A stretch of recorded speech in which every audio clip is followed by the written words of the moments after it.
merci vraiment à nos invités d'être là avec nous et puis pour votre patience aussi parce qu'on a eu quelques péripéties pour organiser cet événement qui avait déjà dû être reporté. Donc nous, on est ravis de l'accueillir dans le séminaire Sciences sociales du droit. Donc merci à vous d'être là. Je laisserai Irénée et Chloé introduire la séance sur cette thématique des regards croisés sur l'internationalisation des réformes pénales autour de la présentation de cet ouvrage collectif sur l'État ivoirien à l'épreuve de la détention préventive qui a été publié en 2022 chez l'Harmattan. Et sans plus tarder, je laisse la parole à mes collègues. Merci Marianne. Bonjour à toutes et à tous et merci de participer à cette séance du séminaire Sciences sociales du droit. Je vais brièvement du coup vous présenter les intervenantes et intervenants d'aujourd'hui. On a avec nous aujourd'hui Bénédicte Fischer, qui est directrice adjointe du CERDAP et maîtresse de conférences en droit public à l'Université Grenoble-Alpes. Je rappelle le CERDAP, les centres d'études et des recherches sur la diplomatie, l'administration publique et les politiques, partagés entre l'Université Grenoble-Alpes et Sciences Po Grenoble. Après sa thèse sur l'étude du droit administratif des États d'Afrique subsaharienne, elle a travaillé sur la détention préventive en Côte d'Ivoire et développe actuellement une recherche sur les transformations de l'administration pénitentiaire française à la honte de la parole des personnes détenues. En 2019-2020, elle a coporté un projet de recherche associé au programme Prévention du recours abusif à la détention préventive en Côte d'Ivoire, financé par l'Union européenne via un programme triennal de la FIACAT et de la CAT Côte d'Ivoire. L'ouvrage collectif présenté aujourd'hui est issu de ces projets.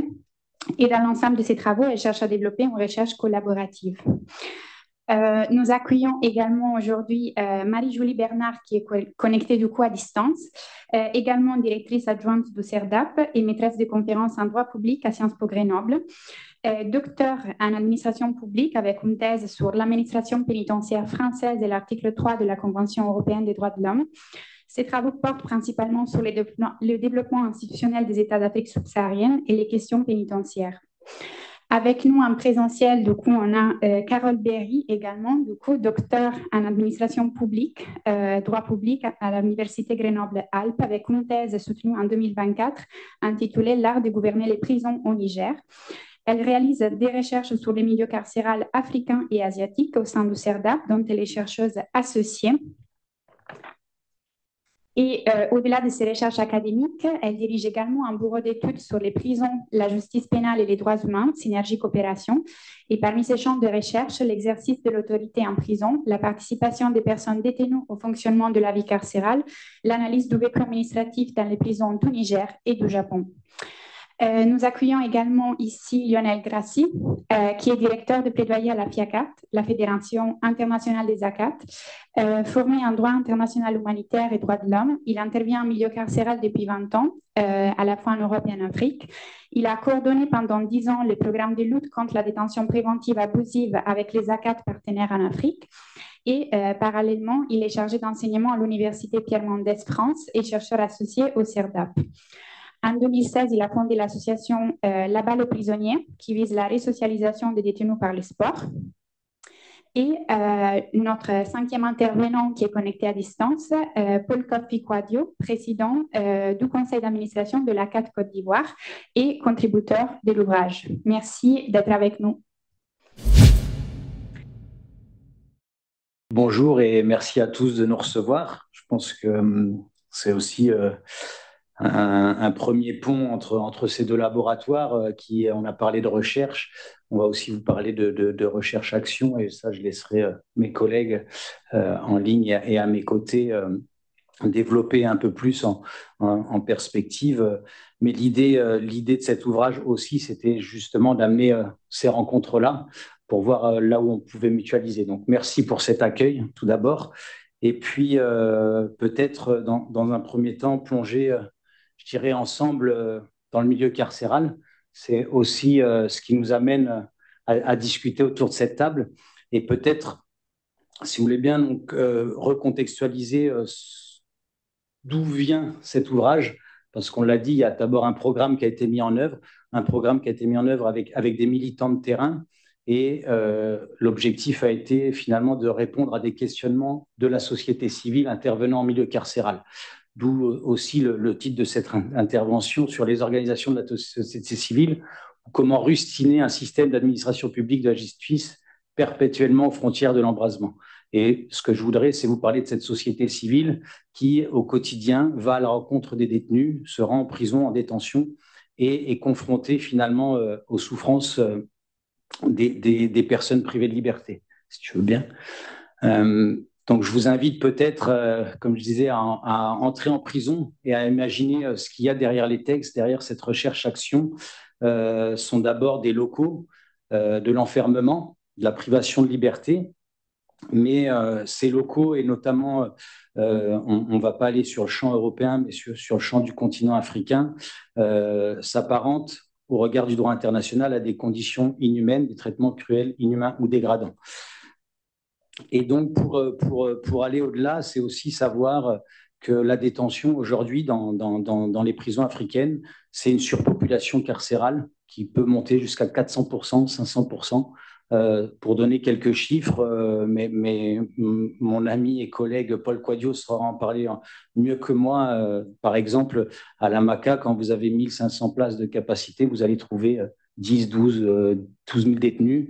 À Makala en RDC pour aller sur d'autres champs que la Côte d'Ivoire, puisque c'est aussi la question de l'internalisation des réformes pénales vers l'Afrique. À Makala, c'est exactement pareil. Sur 1500 places, on peut monter à 11 000, 12 000, ce qui équivaut à 50 cm² d'espace de vie par détenu, par endroit. Je vous invite à fermer vos laptops, par exemple, et vous positionnez dessus et dire que c'est votre espace de vie pendant 1 an, 2 ans, 10 ans, 15 ans parfois. Et tout ça, c'est également des budgets qui sont amoindris, donc 50 centimes par détenu pour les soins, l'alimentation, le transfert à l'hôpital, etc. Et donc une vie qui s'organise avec son marché, son économie parallèle, la loi du plus fort, c'est un fonctionnement interne, et ça, Carole Berry saura aussi vous en parler bien mieux que moi, puisque ça a été l'objet de ses travaux de recherche. Et donc, ce que l'on questionne finalement, c'est que derrière les normes internationales, derrière le droit national, derrière les réformes, il y a finalement des conditions inhumaines. Et ce sont ces questions auxquelles finalement la société civile est amenée à se questionner.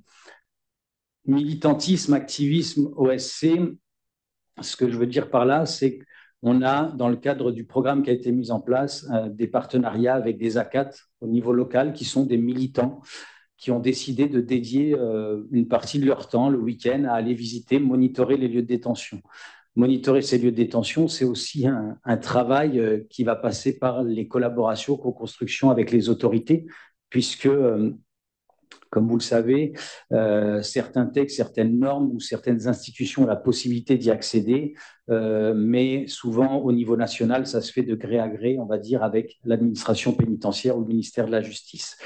Et donc vous avez ici des prisons au Niger ou à Madagascar qui vous donnent un petit peu la cour à Madagascar, qui vous donne l'idée de ce qu'est un établissement pénitentiaire. Et donc, lorsque ces membres de la société civile, des ACAD, se rendent en détention, dans un premier temps, ils allaient à la rencontre, je dirais, pour apporter du soutien moral.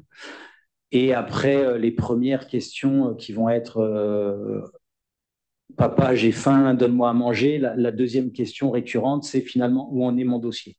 Et c'est là où un programme s'est mis en place avec la Fédération internationale des ACAT et en accompagnement des ACAT, donc des sociétés civiles nationales qui sont nos partenaires, un programme de lutte contre la détention préventive abusive que j'ai mené pendant une dizaine d'années et dont maintenant ma collègue Camille Aubinet a pris le relais et continue d'accompagner au Congo-Brazza, à Madagascar, au Cameroun et en Côte d'Ivoire.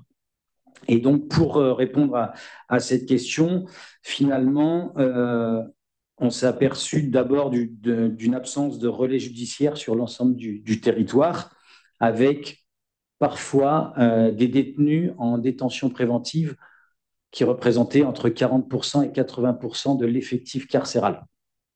Et donc, des idées qui a émergé avec la société civile, c'était de dire comment accompagner les autorités pour réduire la surpopulation carcérale et peut-être rendre, je dis bien peut-être, puisque ça questionne aussi, une fois qu'on a mis les programmes en place, quels sont les résultats, réduire la surpopulation carcérale et finalement permettre aussi à l'administration pénitentiaire de gérer mieux le parc pénitentiaire et de mieux accompagner les personnes privées de liberté, avec tous les objectifs qui sont fixés derrière la peine de réinsertion, de reclassement social, etc., par les normes internationales, par le pacte international relatif aux droits civils et politiques, son article 10.2, je crois, qui précise que le but de la peine est le reclassement social.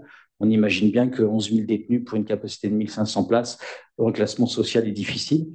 Et donc, une des idées était de travailler en tout cas à accompagner l'administration publique de la justice dans le traitement des dossiers des détenus préventifs.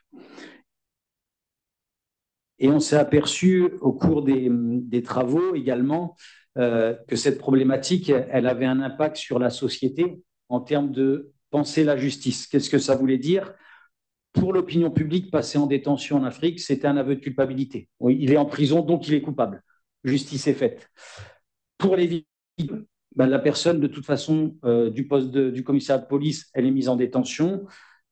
Ben, c'est bon, elle est condamnée. Et donc, en fait, on a même, ça dans les recherches qui ont été menées avec le CERDAP et analysées ensuite par Bénédicte, Marie-Julie, au niveau des données qui ont été collectées sur les terrains avec, je dirais, nos yeux et nos oreilles des ACAT, on s'est aperçu que les victimes ne se présentaient pas au procès. Et là, aujourd'hui, quand on a pensé longtemps que ça serait des questions sur la criminalisation des infractions mineures, etc., ben non, finalement, c'est vraiment sur les affaires criminelles qu'il y a une problématique, puisqu'en fait, on va appeler une victime de viol 5 ans plus tard pour être présentée en audience, mais qui ne se présente plus et qui n'existe plus. Et donc, ça questionne également de savoir comment avoir confiance en une justice quand l'opinion publique s'est fait son idée, que la victime s'est fait son idée, et la personne qu'on oublie, bah, c'est finalement le détenu qu'on a isolé, avec certains cas, je dirais, dramatiques qu'on peut imaginer, où il nous est même arrivé de voir dans des registres d'écrou que certaines personnes n'avaient même plus de numéro d'écrou et étaient, entre guillemets, des oubliés de la justice. Le record, mais ça c'est un peu plus vieux, le record, moi, entre guillemets, que j'ai observé, c'est 18 ans de détention. Je ne citerai pas le pays. Et en fait, la personne n'avait même pas de registre d'écrou, donc elle ne savait pas pourquoi elle était là. Et voilà. Et donc, dans la mise en œuvre de ce programme DPA, si tu veux bien, pardon, et je vais essayer de raccourcir mon intervention. L'idée était d'agir méthodiquement pour faire du respect des garanties judiciaires une priorité politique.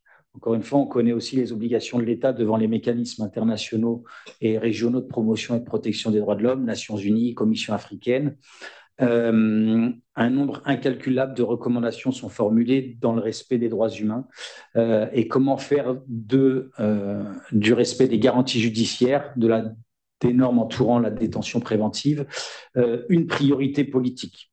Et donc, la mise en œuvre de ce programme, d'une manière très schématisée, je dirais très vulgarisée, sont d'abord des activités nationales de nos membres sur le terrain pour lutter contre la torture.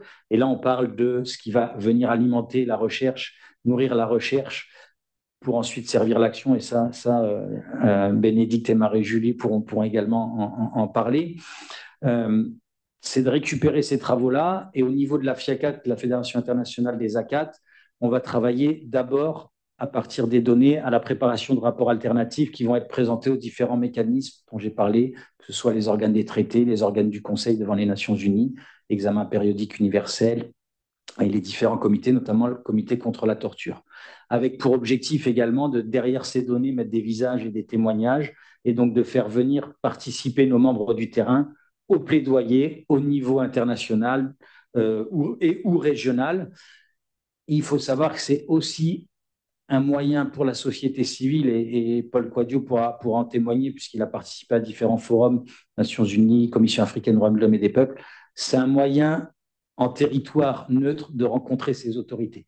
Il faut imaginer que la société civile n'a pas forcément toujours accès au ministère de la Justice, à la direction de l'administration pénitentiaire, au ministère des Affaires étrangères pour les réformes, etc. Et quand on se retrouve auprès des Nations Unies ou auprès de la Commission africaine des droits de l'homme et des peuples, on retrouve souvent une délégation d'État et on a la société civile. On a présenté un contre-rapport par rapport à celui de l'État et on va essayer de co-construire ensemble. L'objectif prioritaire est d'obtenir des recommandations qui vont aller dans le sens de la société civile pour le respect des garanties judiciaires. et donc ensuite de pouvoir accompagner les autorités dans le respect de leurs engagements. Mais je dirais, c'est poser la question à un moment donné, et très difficile. Il faut savoir que je parlais tout à l'heure des militants ACAD, vous avez des enseignants, vous avez des électriciens auto, c'est vraiment l'activité bénévole. Euh, et donc, comment gagner aussi en légitimité pour pouvoir travailler avec les autorités et penser la réforme, penser les réformes ensemble, parce qu'en fait, ce sont les seuls, je dirais, habilités à parler pour les détenus, puisque ce sont les seuls qui sont à leur rencontre et à leur écoute. Et donc, il faut se voir également jusqu'où l'action va être possible et trouver l'équilibre entre dénoncer à un certain moment donné des situations de mauvais traitement, de traitement cruel, inhumain, dégradant, et le jeu de la co-construction. Et finalement, cette légitimité, elle s'est construite à travers le partenariat avec l'université. Parce qu'en fait, il faut voir qu'au niveau des autorités politiques, quand, je dirais, on labellise du côté universitaire, on va aussi donner des outils de réflexion à la société civile pour travailler ensuite avec les autorités et se questionner. Et ce n'est pas simplement une entité société civile qui vient dénoncer, c'est une entité qui vient dénoncer avec une proposition de réflexion derrière, accompagnée par les universitaires. Les exemples qu'on peut avoir, c'est l'adoption, par exemple, de circulaires ministériels qui enjoignent les autorités nationales et notamment les parquets à traiter en priorité la détention préventive. Et tout ça sont des textes ensuite qui ont pu être révisés en collaboration, en co-construction avec la société civile avant d'être mis en avant. Je vais sauter peut-être une case très importante malgré tout, c'est la question de la transformation pénale, comme on le voit, qui devient à un certain moment donné pluriacteur, et notamment la question des bailleurs de fonds et l'aide publique au développement, comment ça va être fléché, orienté par des priorités qui viennent de l'extérieur aussi, et comment il va falloir jouer avec, entre guillemets, les différents équilibres et les différents intérêts, partenaires financiers, partenaires politiques au niveau local, associations de la société civile, avec en tête un seul objectif, je dirais, répondre finalement aux préoccupations des personnes privées de liberté. Et donc, peut-être pour conclure, l'idée, c'est qu'on a du militantisme qui est important, qui doit être maintenu, je pense, au niveau local, bien qu'il y ait, comme on le sait, de plus en plus une restriction de l'espace civique, des défenseurs en danger, une limitation d'accès aux lieux privatifs de liberté. Ce militantisme qui doit jongler avec une volonté de l'État qui est souvent sous perfusion de l'aide publique au développement, que j'ai abordé très, très brièvement.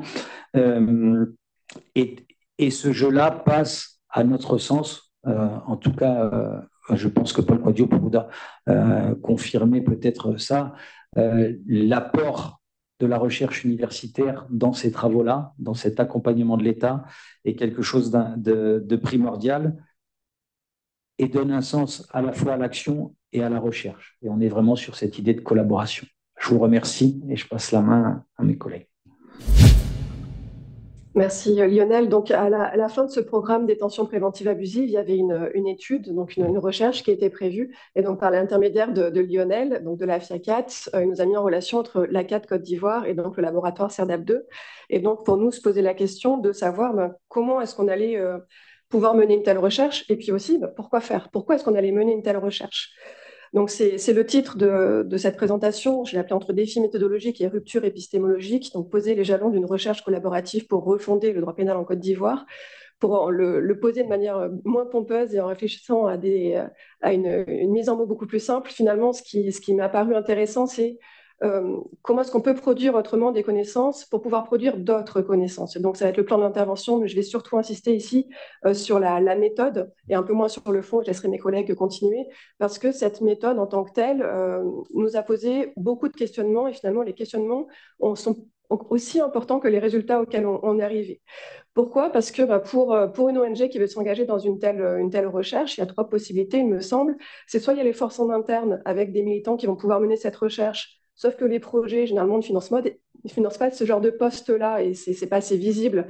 Donc, il n'y a souvent pas les forces en interne. soit l'ONG fait appel à une mission de consultance, où là, on va être sur un temps plus court et avec une certaine logique d'externalisation. Et là, on avait une logique, au contraire, de pouvoir gagner en compétences. Et donc, il y a eu l'appel à une troisième possibilité, un laboratoire de recherche, et donc une convention de recherche qui peut être passée. Donc, c'est ce qu'on a fait. Donc, on se situe pour cette étude dans une dynamique de recherche-action. C'est une dynamique qu'on encourage au laboratoire, qu'on sait faire. Et pour autant, cette recherche-action-là était très, très singulière. Pourquoi singulière? D'abord par rapport à la nature de la sollicitation, parce que là, on a une ONG qui veut s'inscrire dans un temps long, qui a priori ne veut pas externaliser cette étude, veut gagner en compétences. Et donc, nous, en tant que laboratoire, on ne veut pas susciter ce sentiment d'externalisation et de perte de compétences, de dépossession, en fait, pratiquement. Et donc, on a cherché à mettre en place une véritable collaboration pour pouvoir se former mutuellement, autant l'équipe ivoirienne que l'équipe grenobloise. Donc, on a mis en place une recherche partenariale participative. Et ce qui est intéressant, c'est qu'en fait, sans cette dynamique de recherche partenariale participative, on ne pouvait pas mener cette recherche. C'était pas possible, en fait, par rapport à l'objet même. Donc, il y a la sollicitation qui est particulière, et il y a l'objet qui est vraiment singulier. Pourquoi singulier? Parce qu'on est sur les prisons en Côte d'Ivoire, on est sur la détention préventive, et on est sur la détention préventive à partir de la mobilisation des points de vue des acteurs, dont les premiers, les personnes détenues, qui sont au cœur de notre problématisation. Donc, il faut faire une enquête de terrain, et donc, vous avez bien compris qu'il faut faire une enquête de terrain en Côte d'Ivoire, plus en détention.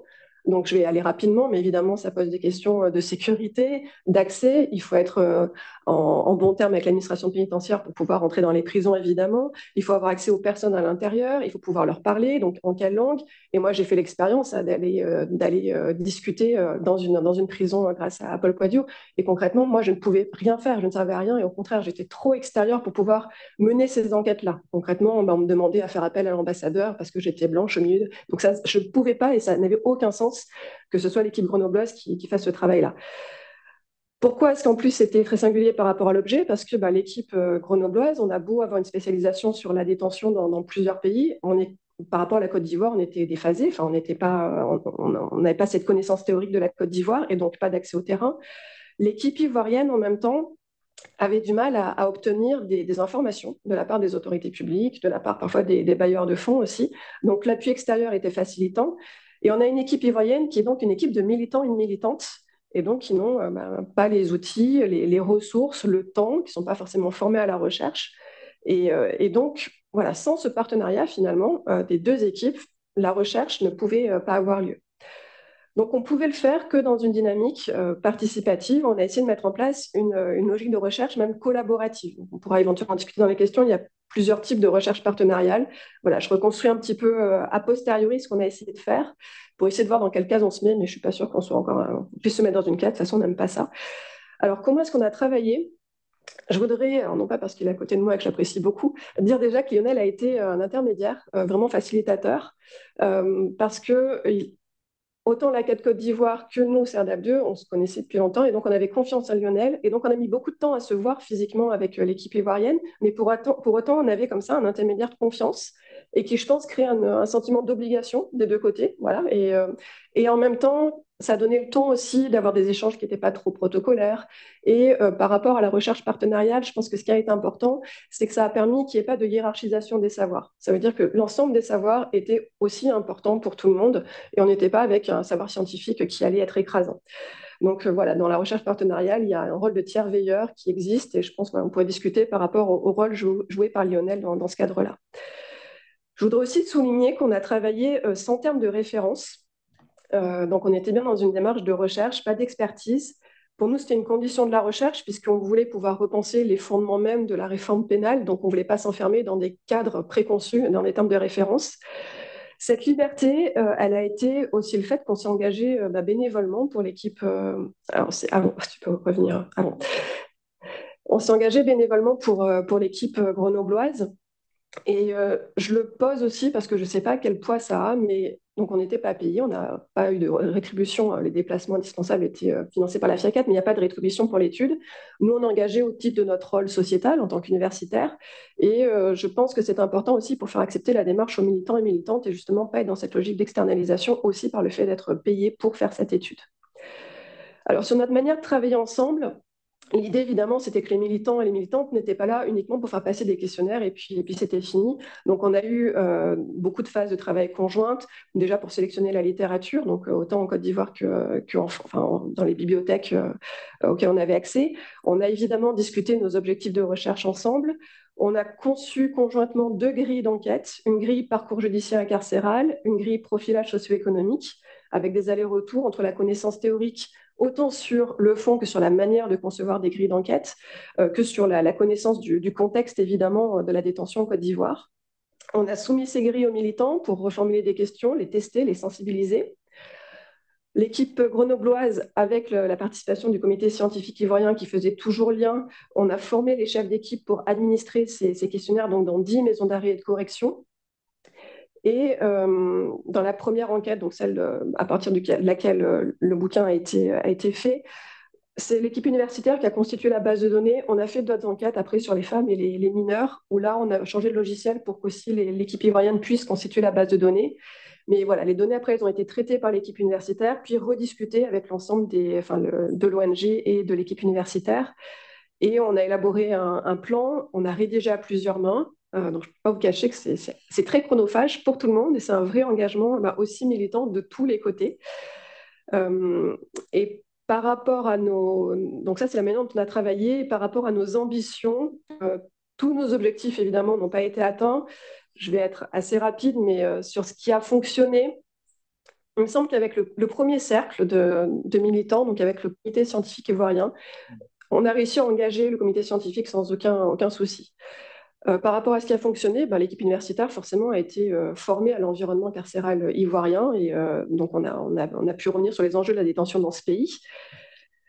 Par rapport à la formation de l'équipe ivoirienne au niveau des méthodes de recherche, il faut savoir que sur la première enquête, ça avait beaucoup été centralisé par l'équipe grenobloise. À partir de la seconde enquête, on a pu aller plus loin. Donc, c'est un travail de longue haleine et qu'il faut pouvoir réitérer. Et on n'est pas du tout allé jusque-là où vous voulez, hein. Mais on voulait. Mais donc, on a essayé de former à l'élaboration d'enquêtes, à l'analyse des données, à l'écriture scientifique. Donc, c'est un travail qui doit être répété. Et je tiens aussi à souligner ici que, évidemment, on a travaillé à distance, donc c'est chouette de pouvoir travailler à distance. Merci la visio. Et quand on a essayé d'organiser des séjours de recherche, notamment de Paul qui est là aujourd'hui, concrètement de le faire venir avec d'autres militants en France pour pouvoir faire un vrai séjour de recherche où on écrit une étude, on m'a accusé de faire défaut. On leur a refusé les visas parce qu'ils n'allaient pas rentrer chez eux. Ils avaient vraiment que ça à faire. Donc, on a mis beaucoup de temps pour avoir, au final, un seul visa sur les 3 qu'on demandait. Donc, ça a beaucoup décalé. Voilà, ça a été très compliqué pour faire ce travail collaboratif, aussi d'écrire à plusieurs mains en étant physiquement ensemble. Où est-ce qu'on n'a pas pu aller jusqu'au bout, donc sur les limites? Ça a été plus difficile d'engager le deuxième cercle, donc les chefs d'équipe, et surtout, ça a été très difficile, et Lionel l'exposait tout à l'heure, d'engager les militants, enfin vraiment le cercle qui allait faire passer les enquêtes en fait en détention. On a pris beaucoup de temps pour que ces questions se soient bien appropriées, notamment pour vérifier les logiques de retranscription, parce qu'on a fait un premier test, on avait des données qui étaient incomplètes ou incongrues, donc on a repris ce temps de qu'est-ce qui se passe avec les militants qui vont faire passer les tests, enfin, les questionnaires. Très concrètement, les questionnaires étaient très longs, certainement trop longs, ça demandait beaucoup de temps, et les militants ne s'étaient pas engagés pour faire passer une enquête, ils s'étaient engagés pour être en soutien pour les personnes détenues. Donc ça, il y a une déperdition et ça a été aussi une difficulté pour l'ONG en fait de participer à cette étude parce qu'ils ont perdu, et on pourra en discuter, une base de leurs militants par l'enquête aussi. Donc c'est un effet négatif. Sur le traitement des données quantitatives, il n'y a pas eu d'autonomisation, ça demande l'achat de logiciels, c'est assez lourd. On n'a pas réussi clairement à pousser la dynamique collaborative jusque là où on voulait. Donc concrètement, on était encore sur une logique de labellisation pour les autorités publiques et pour les partenaires techniques et financiers par le laboratoire. On n'a pas de support de poste pour créer, par exemple, un laboratoire citoyen sur place pour pouvoir vraiment mettre en place une telle dynamique. On n'a pas pu non plus aller jusqu'à la dynamique partenariale avec les personnes détenues. On a déposé un projet en ce sens où on nous a dit c'est pas faisable, arrêtez de rêver les gars. On fait bon, d'accord, nous on pensait que c'était faisable et que ça aurait été bien. Donc on n'a pas pu y aller. Pour autant, il y a évidemment des limites. Il y a des inattendus aussi que je souligne juste parce que je pense que dans des parcours personnels aussi, ça a permis à des militants de se mettre à la recherche, de reprendre des études ou de continuer leur travail de thèse. Donc ça, c'était des belles rencontres. Et pour nous, l'équipe grenobloise, ça a été aussi une remise en question sur notre posture éthique, notre posture de qu'est-ce qu'on fait là et à qui on parle. Et finalement, notre légitimité à prendre la parole ici est surtout par rapport aux partenaires techniques et financiers. Et c'est peut-être là où est la plus grosse limite sur une action à long terme par rapport à ces partenaires. On a été je ne sais pas si on pourrait être plus optimiste dans la discussion, mais il me semble dans l'incapacité à faire bouger les référentiels d'action. Et donc là, j'arrive très rapidement sur le fond. Produire autrement des connaissances, donc avec cette méthode partenariale, pour produire d'autres connaissances, et donc ça c'était l'enjeu, c'était de pouvoir produire des connaissances qui amèneraient un changement du cadre de pensée. Donc concrètement, notre idée, c'était de demander, de montrer en fait par ces données qu'il fallait suspendre les démarches de réforme pour s'arrêter, réfléchir à qu'est-ce que c'est que l'État, qu'est-ce que c'est l'administration, qu'est-ce que c'est le droit pénal, qu'est-ce que c'est que même la pénalité en Côte d'Ivoire. Et donc, produire des données pour dire stop, il faut un moment réfléchir, arrêter de continuer cette course effrénée, et on vous amène des éléments pour continuer à réfléchir, mais évidemment parcellaires, mais donc là, je vais juste illustrer, là c'est la slide suivante, en quelques mots. On a produit donc des données quantitatives et qualitatives. Donc vraiment, c'est uniquement à titre d'illustration.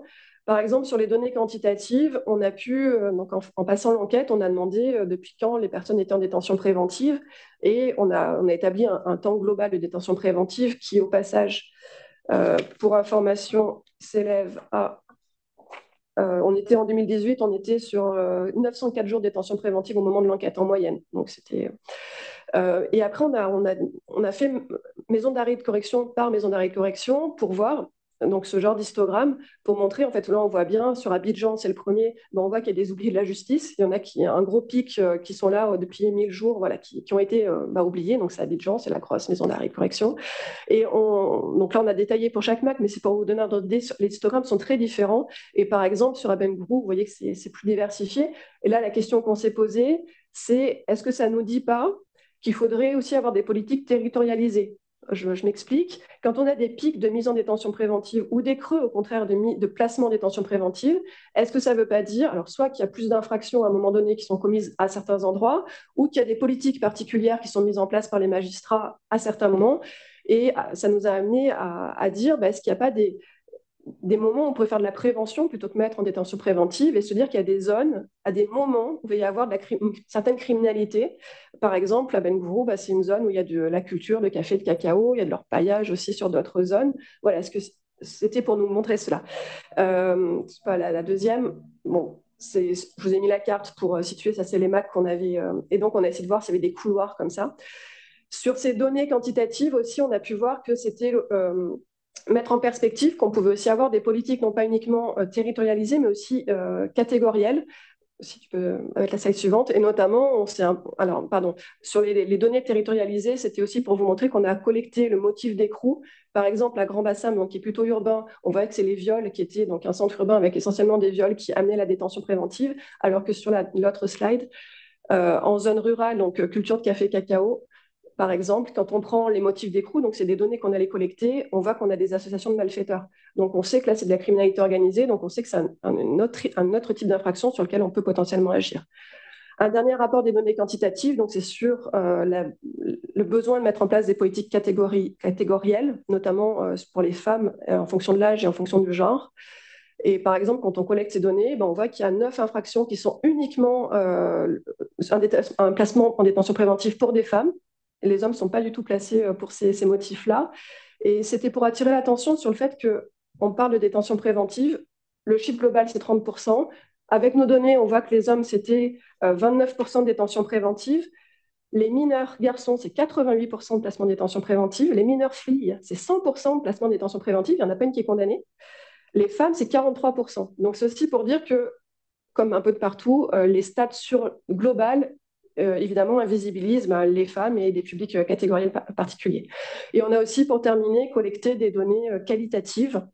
Donc là, nous, l'important, c'était de collecter la parole, pas de collecter, mais de s'intéresser de la parole des personnes détenues. Et là, l'un de nos principaux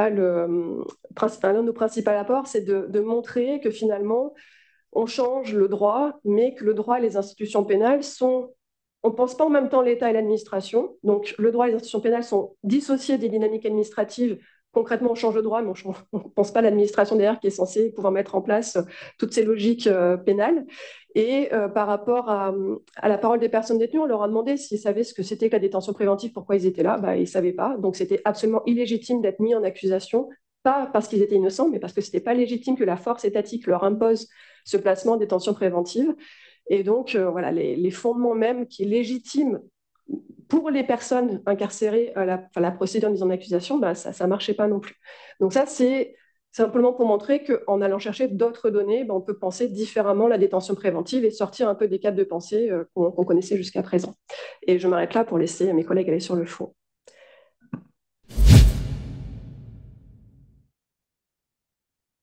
OK. Dans le fond, pour ce qui concerne la détention préventive en Côte d'Ivoire, il faut dire que depuis 2018, les pouvoirs publics ivoiriens ont entrepris une réforme du système judiciaire dans le but justement de renforcer l'état de droit, de se conformer à ses engagements internationaux et aux règles de bonne gouvernance dans tout le domaine de la justice pénale.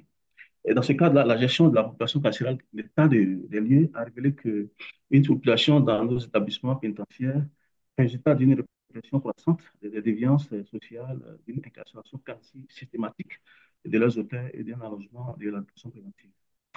Alors, justement, pourquoi les autorités ont initié cette réforme? Parce que le défi qui s'impose aux autorités judiciaires consiste à concilier la nécessité de réguler la population carcérale avec l'exigence d'une application rigoureuse de la loi dans le cadre de la répression des infractions graves telles que les violences sexuelles, les crimes de sang et aussi les crimes organisés. Et dans cette perspective-là, la loi numéro 60, 366 de 1960, instituant le Code de procédure pénale, a été revue par une nouvelle loi de 2018 portant Code de procédure pénale. Et au titre de cette nouvelle réforme, il y a eu beaucoup d'alternatives qui ont été instituées dans ce nouveau Code de procédure pénale. Et justement, vous allez voir que lorsque le Code a été adopté, le ministère de la Justice a pris le soin d'organiser plusieurs séminaires pour pouvoir sensibiliser les magistrats au niveau de dispositions relativement au Code de procédure pénale et spécifiquement sur les alternatives à la détention. Et donc, ce qui a été fait, mais le problème qui se pose aujourd'hui, c'est que malheureusement, la question de la détention préventive demeure. Et pourtant, vous le voyez, hein, le principe de la présomption d'innocence est une réalité dans notre Constitution et avec plusieurs conventions internationales auxquelles l'État de Côte d'Ivoire est parti. Le premier problème qui se pose, c'est la question de l'insuffisance des magistrats. En Côte d'Ivoire, nous avons environ 727 magistrats sur 30 millions de populations, alors que dans le monde, on devrait avoir un magistrat de 10 000 habitants. Et l'autre chose, c'est que même ces 727 magistrats ne sont pas tous en activité dans les tribunaux. Beaucoup sont au niveau des directions centrales du ministère de la Justice, au point où nous avons environ 457 magistrats qui sont en activité dans les tribunaux et cours d'appel. Alors, on va revenir un peu sur les alternatives que le nouveau code de procédure pénale a institué, qui pourraient permettre de désengorger la question de la justice carcérale par d'autres modes d'emploi de détention. Alors, plusieurs alternatives ont été instituées. La station directe, je rappelle que la station directe, elle, n'est pas nouveau. Elle existait déjà dans l'ancien code de procédure pénale. Il y a aussi la saisine par convocation par l'officier de police judiciaire. À ce niveau-là, comment est-ce que les choses fonctionnent? Ce mode permet au procureur de traduire cette personne qui est poursuivie devant le juge tout en le laissant en liberté. Donc, on lui décerne une convocation. Au jour de la convocation, il apparaît et pour pouvoir être jugé. Mais le problème, c'est que ces genres de saisine ne concernent que les contraventions. Et donc, ça réduit considérablement le champ d'application de la saisine par convocation par l'officier de police judiciaire. D'autres alternatives, surtout les nouvelles alternatives qui sont apparues dans le nouveau code de procédure pénale, s'agissait de la comparution sur reconnaissance préalable de culpabilité. Ce type d'alternative sont difficilement utilisés par les magistrats. Parce que justement, nous avons vu que dans les statistiques, les magistrats n'utilisent pas assez de ce type d'alternative à la détention. C'est le progrès de la République ou à la demande du prévenu recourir à la procédure de comparaison préalable sur reconnaissance de culpabilité. Mais malheureusement, c'est très peu utilisé. Au niveau de la transaction qui est aussi notre alternative à la détention, la transaction recommande qu'en lieu et place d'une sanction pénale, une sanction de privative de privation de liberté, le prévenu paye une amende. Et malheureusement, chez nous, la plupart des prévenus n'ont pas les moyens pour pouvoir payer l'amende. Donc, quand c'est comme ça, bien souvent, ils n'admettent pas la transaction, donc ils préfèrent faire parce qu'il faut avoir les moyens de pouvoir payer l'amende. Et donc, à ce niveau-là, c'est très difficile de mettre en œuvre. Nous avons aussi les jonctions thérapeutiques. Ça, les jonctions thérapeutiques consistent à mettre des personnes qui commettent des infractions sous l'effet de la drogue, plutôt que de les mettre en prison. Il est mieux de les mettre dans un endroit qui pourra leur permettre de faire une cure de désintoxication. Mais malheureusement, les moyens, la loi est prise, la loi est en vigueur, mais on n'a pas encore les moyens pour pouvoir mettre dans le désengorgement de nos prisons. Pardon. Voilà. Mais malheureusement, le contrôle judiciaire est très mal utilisé. Mais le problème, c'est quoi? C'est que, parce que quand on met quelqu'un sur le contrôle judiciaire, il faut que cette personne-là puisse donner des garanties de représentation éventuellement, parce qu'il sera convoqué devant le juge. Le juge. Mais chez nous, on a un souci d'adressage des rues. Au point où il est très difficile de pouvoir repérer des personnes lorsqu'ils sont mis en liberté, éventuellement lorsque le juge a besoin de comparaître. Et ça fait que la mise en œuvre du contrôle judiciaire est extrêmement compliquée chez nous en Côte d'Ivoire. C'est vrai que la loi en parle, mais les moyens pour pouvoir véritablement les mettre en opération sont très difficiles. Donc, c'est vraiment de façon rare que les juges font recours au contrôle judiciaire. Il y a la liberté d'office ou la liberté sur requête.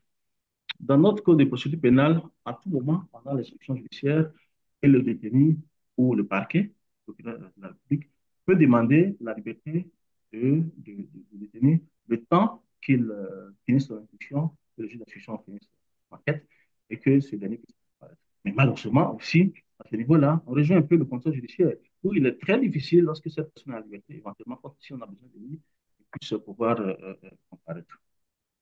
Nous avons l'amende.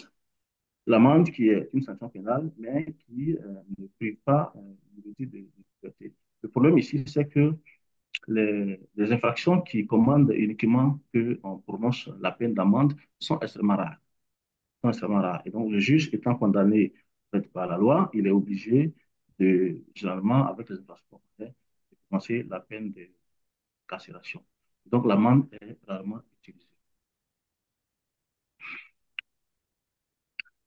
Je profite du changement juste de diapositive pour vous dire si vous pouvez conclure en 2 minutes. Ce serait super pour pouvoir garder après du temps pour la discussion. Merci. Merci bien. Bon, alors, donc, les difficultés qui sont liées à la mise en œuvre de l'alternative, hein, on va le voir rapidement. Nous avons assisté à plusieurs séminaires avec les magistrats où la question de la suspicion entre les magistrats, qui sont les principaux acteurs de la mise en œuvre des alternatives, et entre les magistrats eux-mêmes. Parce que pour ce qui est de la comparaison sur le concept de culpabilité et de la transaction, il revient au parquet d'initier ce genre de choses-là. Et lorsque le parquet initie ça, le juge d'instruction a tendance à penser que c'est parce que justement il y a eu un deal entre le prévenu et le procureur. Et donc, ça crée des suspicions entre les magistrats, au point où les magistrats décident carrément de ne même plus recourir à ces alternatives-là. Et ça, c'est un problème très sérieux. Et ce qui fait que les magistrats hésitent vraiment à recourir à ces genres d'alternatives. L'autre chose, c'est la population elle-même. Et bien souvent, lorsque quelqu'un est poursuivi et qu'on le remet à la gendarmerie et que la gendarmerie le transfère au niveau du parquet, s'il y a eu une transaction ou une reconnaissance préalable de propriété qui fait que le procureur libère le détenu, la population, elle pense que justement c'est parce que le juge a été corrompu il a mis en liberté le prévenu. Or, ils ne savent pas que justement, c'est parce qu'il y a eu une transaction, il y a eu soit l'alternative à la comparaison sur le concept de vivabilité qui a fait que cette personne est à liberté. Et bien souvent, la personne fait l'objet de vindictes populaires, fait l'objet de violences. Et donc, tout ça fait que les magistrats n'ont pas toujours envie de recourir aux alternatives à L'autre chose, c'est les difficultés liées aux orientations de la politique pénale. Il y a eu plusieurs arrêtés qui, quelque part, contraignent les magistrats à ne pas user des alternatives à la Il y a eu un arrêté du ministère de recourir à certaines alternatives pour certaines infractions, telles que les vols en réunion, les viols en réunion, et puis les braquages. Et donc, tout ça fait que, décidément, il est extrêmement difficile de pouvoir mettre en œuvre des alternatives à la détention. Alors, on va, comme vous le dites, s'arrêter là et puis dans les discussions, éventuellement, donner plus de détails sur la question de la supervision carcérale en Côte d'Ivoire, surtout les difficultés qui sont liées à la mise en œuvre des alternatives afin de pouvoir déconditionner nos prisons en Côte d'Ivoire. Alors moi, je ne vais pas vous parler de la Côte d'Ivoire. Moi, je vais vous parler du Niger, qui est le terrain sur lequel j'ai travaillé dans le cadre de mes travaux de doctorat. Je veux bien que tu avances, Irénée. Je vais essayer de faire assez vite. Alors pourquoi il me semblait intéressant de parler du Niger? Alors en fait, pour moi, c'est intéressant à plusieurs titres, hein. Alors d'une part, effectivement, il y a cette vision de comparaison entre différents contextes. C'est également un contexte qui est très peu exploré, qui a véritablement très peu été exploré par la littérature, hein, la manière dont le système pénitentiaire enfin, fonctionne, en fait, avait jamais véritablement été analysé. C'est également un très bon exemple de réforme qui est déconnectée des réalités. C'est là-dessus que je vais peut-être sur quoi je vais peut-être insister. Et quelque chose qui est assez particulier au Niger, alors il y a d'autres pays, hein, de la sous-région qui sont dans le même système, mais c'est aussi une particularité très intéressante, c'est une dualité institutionnelle. En fait, le système pénitentiaire au Niger a deux ministères qui sont en charge de le faire fonctionner. Donc, on a d'une part le ministère de la Justice qui va être en charge de l'administration des prisons. Donc, ça, c'est en théorie. Mais en pratique, c'est le ministère de l'Intérieur par le biais de la Garde nationale du Niger, donc les bérets rouges que vous voyez là, qui sont vraiment en charge des prisons. Et en fait, ce sont les seuls acteurs qui sont déployés en prison. Quand vous allez dans une prison au Niger, vous ne voyez pas d'acteurs du ministère de la Justice. Les seuls personnels, du régisseur jusqu'au personnel soignant, ce sont des personnels donc, de la Garde nationale du Niger. Et cette dualité institutionnelle, en fait, elle a véritablement un impact très important sur la manière dont la réforme est pensée, dont la réforme est vécue et dont la réforme est effective, comme on le verra. Je vous propose de passer. Alors, au Niger, donc, il y a une réforme pénitentiaire, une très, très grande réforme pénitentiaire qui a été menée il n'y a pas très longtemps. Et en fait, cette réforme, elle est née en 2011 d'un changement de régime avec donc un nouveau président, un nouveau gouvernement. Et dans ce gouvernement, vous aviez un nouveau ministre de la Justice qui était lui-même un ancien activiste des droits humains qui avait été incarcéré plusieurs fois dans les prisons du Niger. Et cette personne-là avait une volonté de travailler sur la question pénitentiaire, donc de faire une grande réforme, parce que pour lui, ça n'allait pas, la manière dont les prisons fonctionnaient. Alors, le contexte a aussi été relativement favorable, puisque le ministère de l'Intérieur, donc celui qui était en charge de la Garde nationale du Niger, était aussi ouvert à la réforme, à l'époque, hein, tout au début, donc c'était 2011. Et vous aviez aussi des programmes internationaux, des programmes européens qui étaient là pour accompagner la réforme, sur des points de vue donc, financiers, mais aussi de réforme des textes, de soutien technique, etc. Donc, après 2011, il y a eu donc tout un tas de discussions et une réforme des textes a été adoptée en 2017, donc d'abord une loi, et ensuite en 2019 son décret d'application. Et ce qu'on voit dans cette réforme, c'est que, alors moi je me suis intéressée en particulier à l'exercice de l'autorité, hein, et on voit vraiment qu'on a un modèle légal rationnel weberien qui s'applique dans toute sa splendeur, c'est-à-dire que les textes affirment une autorité de l'administration étatique les personnes détenues sont uniquement des personnes subordonnées soumises au bon vouloir de l'administration et n'ont pas de place dans les prisons. Et je vous ai mis deux exemples donc, de textes, enfin deux articles du décret 2019 qui sont assez parlants. Hein. Donc, je vous lis juste le 35 si vous n'arrivez pas à le lire, mais la sécurité intérieure des établissements pénitentiaires incombe au personnel de l'administration pénitentiaire. Donc, encore une fois, aucune place n'est donnée aux détenus. Alors, cette réforme, en fait, elle n'est pas réellement nouvelle. En fait, cette réforme, elle réaffirme des textes anciens, et y compris des textes qui datent, donc le précédent était un décret de 99, mais même des textes de l'époque coloniale, hein, qui était un texte de 1952. Donc, en fait, il n'y a pas véritablement de nouveauté sur ce point-là. Et ces textes-là sont également complètement conformes aux règles Mandela, hein, ce sont les standards internationaux de traitement des personnes détenues au niveau international qui interdisent que des personnes détenues jouent un rôle de discipline, par exemple, à l'encontre de leurs co-détenus.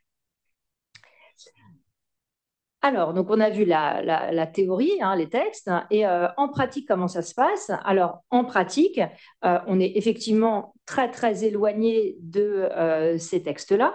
On a en présence de superdétenus, donc c'est un terme que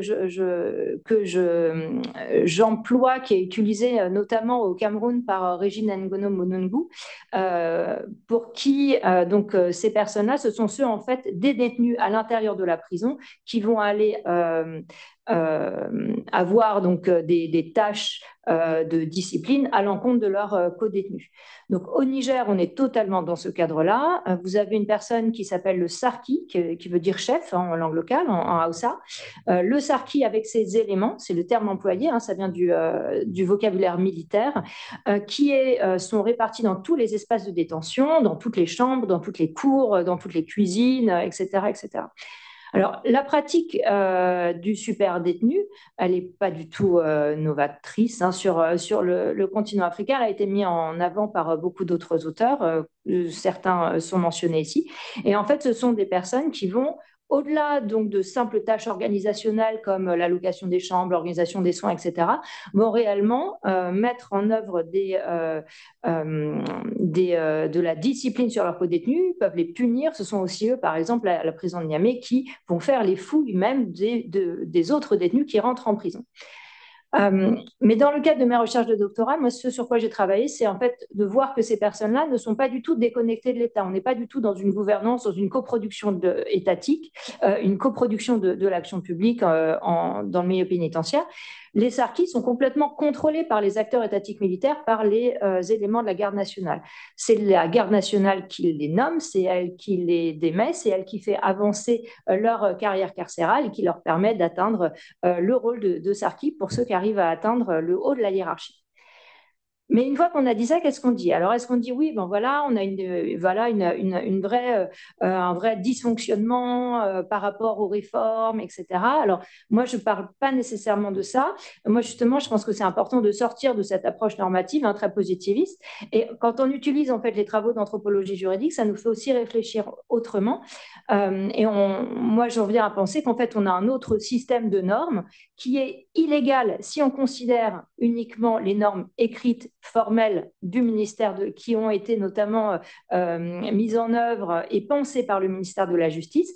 Mais en réalité, on est dans un système de normes illégales, mais qui est complètement officiel, puisque l'acteur qui est en charge, l'acteur qui met en œuvre ces normes-là, c'est l'acteur officiel aussi, c'est la GNN.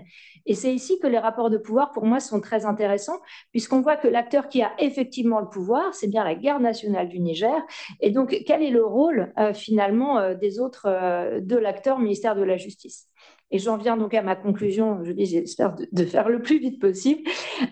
Donc, au-delà du fait qu'il faut saisir le contexte pour comprendre les réformes, je pense que voilà, il y a beaucoup d'auteurs qui le disent et ce n'est pas nécessairement quelque chose de très nouveau. Je pense que ce qui est important aussi, c'est de comprendre qui sont les acteurs de la prison et surtout qu'est-ce qui compte pour ces acteurs. Parce qu'au final, est-ce qu'on est véritablement dans... alors certains pourraient penser qu'on est dans un pluralisme juridique interne étatique avec d'une part des normes écrites par le ministère de la Justice et de l'autre part des normes non écrites qui sont mises en œuvre par la garde nationale.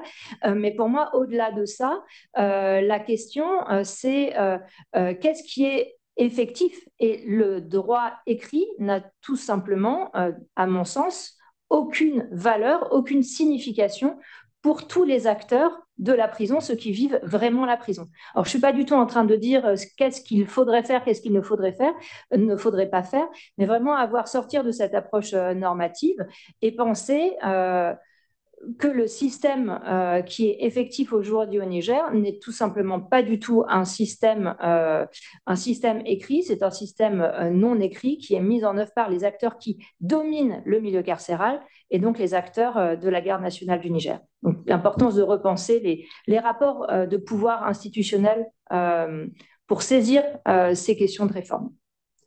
Merci beaucoup. Je passe du coup la parole à Marie-Julie. Merci beaucoup.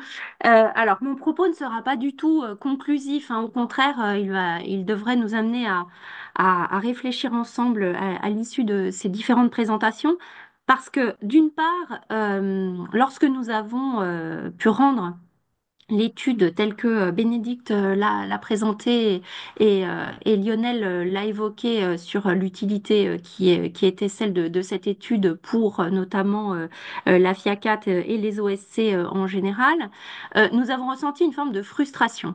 Et nous n'avons pas voulu nous arrêter là et nous nous sommes dit qu'il s'agissait désormais de repenser le droit pénal et de dépasser les modèles à la fois pénaux et pénitentiaires tels que nous les avions finalement travaillés de l'intérieur grâce à cette recherche collaborative.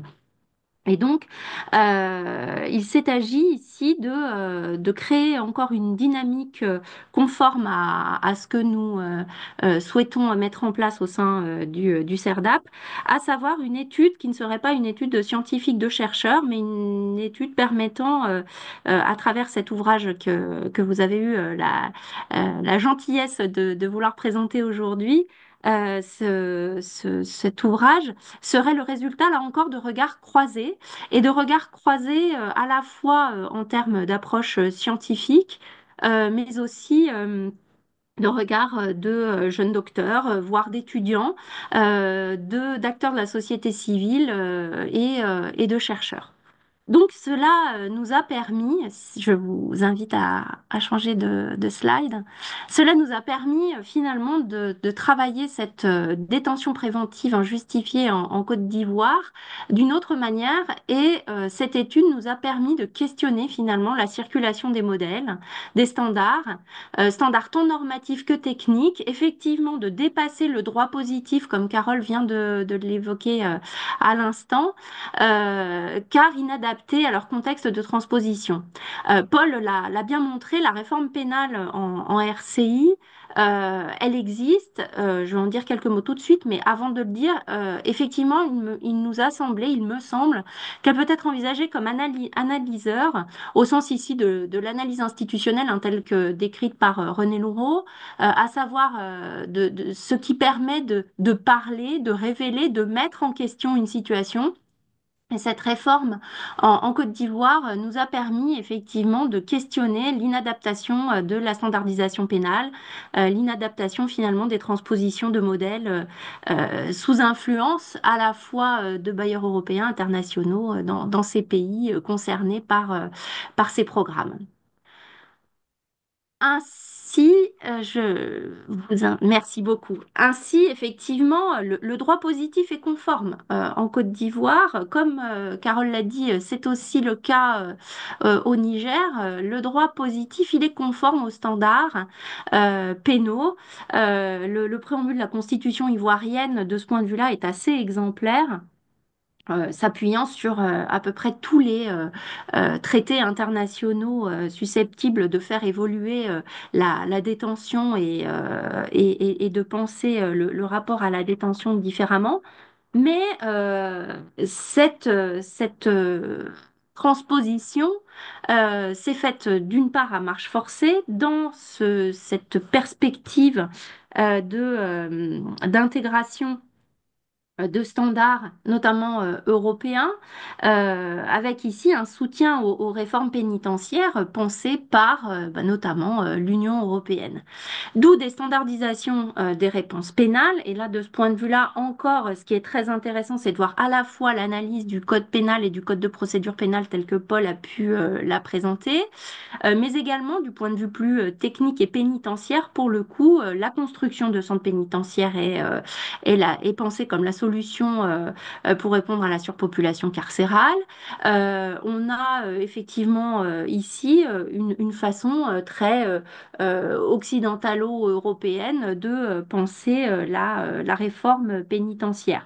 Le gouvernement ivoirien avait ainsi annoncé la construction de 10 nouvelles prisons d'une capacité d'accueil allant de 300 à 500 places, ce qui, au regard de ce qui nous a été dit par Lionel, paraît complètement à côté de la réalité des besoins en la matière. Donc, c'est finalement la question de l'appropriation des standards et de la mise en œuvre de ces standards qui est problématique. Et donc, au fond, je vous invite à changer de slide, une inadaptation des solutions standardisées que nous avons pu mettre en évidence. Une inadaptation parce que ici, euh, ces solutions sont pensées en dehors du contexte administrativo-institutionnel des États bénéficiaires et de ce fait des réformes pénales et pénitentiaires complètement décalées par rapport à la réalité. Et de ce point de vue-là, la Côte d'Ivoire n'est qu'un État parmi les autres, victime en quelque sorte de cette impensée et de fait, la non prise en compte des contextes de réception aboutit à un échec de ces réformes. J'aimerais prendre quelques instants ici pour évoquer deux aspects ici de ces réformes qui se font en dehors d'un contexte administratif euh, qui serait, plutôt, excusez-moi, d'un contexte administratif qui est complètement nié. Je voudrais évoquer ici l'état civil et le cadastre. Alors, vous allez me dire, on est en train de complètement quitter la question pénitentiaire. Pas du tout. Parce qu'en fait, les solutions pénales inscrites dans le Code de procédure pénale et dans le Code pénal sont des solutions que l'on retrouve dans toutes les alternatives à l'incarcération telles qu'elles sont pensées, où on va penser notamment le contrôle judiciaire, Paul l'a évoqué, et les magistrats ne se servent pas de tout ça. Mais pourquoi ne peuvent-ils pas s'en servir?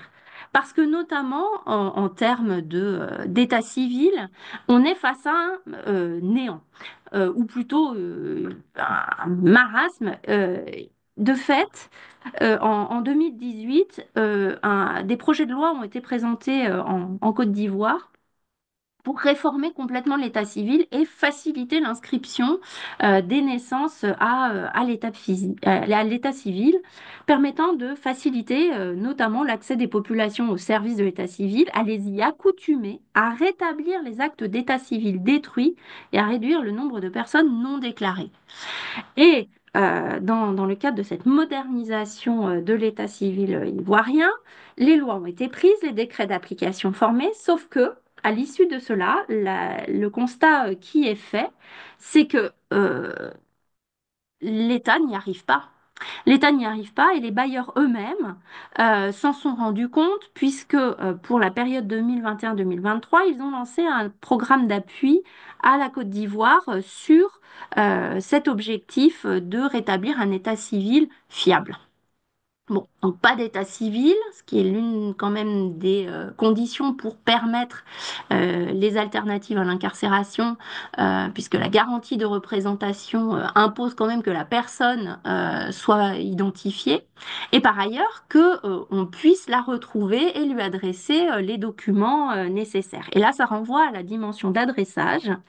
Et en 2020, Cité et gouvernements locaux unis d'Afrique dressaient un constat plus qu'alarmant en la matière, à savoir qu'effectivement, l'observation du terrain montrait que pratiquement aucune des actions qui avaient été envisagées plus d'une dizaine d'années plus tôt n'avait été réalisée et que donc la question de l'adressage des rues n'était pas opératoire. Ce qui veut dire ici que on est face à une situation où l'État, dans sa capacité à administrer, est mis en cause en profondeur, et cela a nécessairement des conséquences sur les réformes pénales et pénitentiaires. Mais pénales pour nous, cela montre effectivement que on a une inadaptation ici de cette transposition des modèles. Alors, slide suivante, s'il vous plaît. La circulation des modèles, elle est ainsi. C'est quelque chose que Martin Kaczynski, dans notre ouvrage, avait pu montrer à nouveau. Ce n'est pas quelque chose de nouveau. Mais cette circulation, elle a été amplifiée par le mouvement de New Public Management. La nouvelle gestion publique a accru finalement les effets dévastateurs de transposition non contextualisée. Et au fond, cela revient à questionner le rapport à cette nouvelle gestion publique, à ces nouveaux concepts qui se sont répandus dans les réformes, quelles qu'elles soient, au niveau international. Et finalement, nous en sommes arrivés à la conclusion qu'il fallait que les dimensions économiques et idéologiques de ces mécanismes soient questionnées et que par ailleurs, il fallait oser peut-être, ce qui peut être difficile notamment pour nous qui travaillons avec les OSC, il était nécessaire de venir questionner aussi le rapport entre OSC et bailleurs qui s'entretiennent finalement mutuellement dans des cercles que l'on pourrait qualifier de vicieux, puisque cela vient aussi alimenter la standardisation des réponses. Pour conclure, et ce n'est pas une conclusion, je voudrais voilà, jeter en pâture ces quelques questionnements, puisqu'il s'agissait aussi de questionner la détention préventive, la détention plus généralement et les réformes. Donc autour de la question d'être dehors plus que dedans, euh, nous avons réfléchi aux alternatives à la détention préventive, mais la question est vraiment plutôt que de penser la détention préventive ou la détention, comment est-ce qu'on n'entre pas dans ces établissements pénitentiaires? Comment est-ce qu'on en sort finalement de ces réformes pénales transposées de manière standardisée? Comment est-ce qu'on s'en sort tout bêtement de ces questions qui sont désormais complètement décontextualisées et plus généralement des modèles institutionnels qui sont imposés par le biais de ces programmes internationaux. Je me tais et je laisse place à la discussion. Merci à toutes et à tous pour vos interventions.